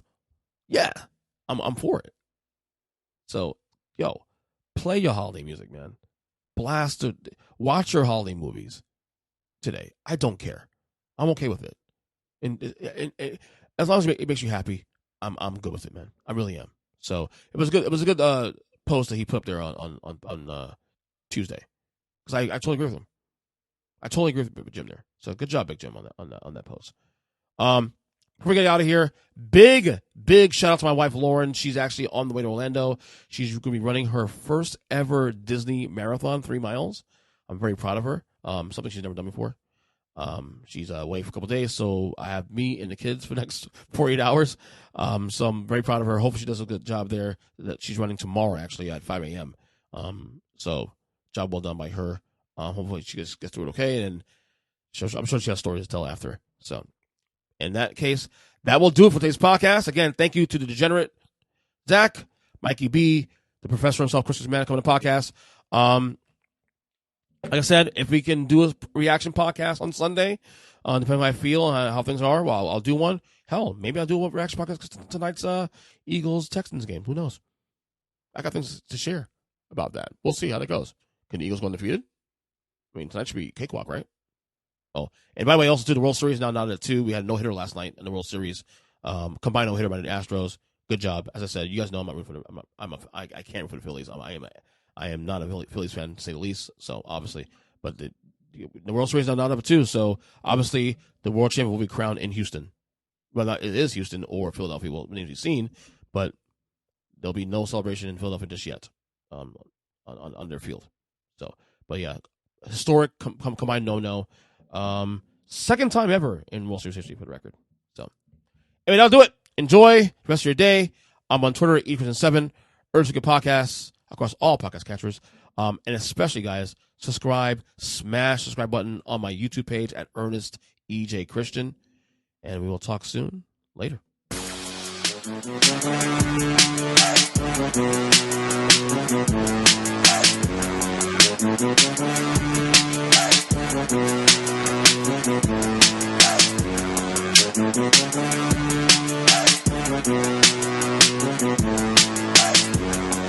Thank you.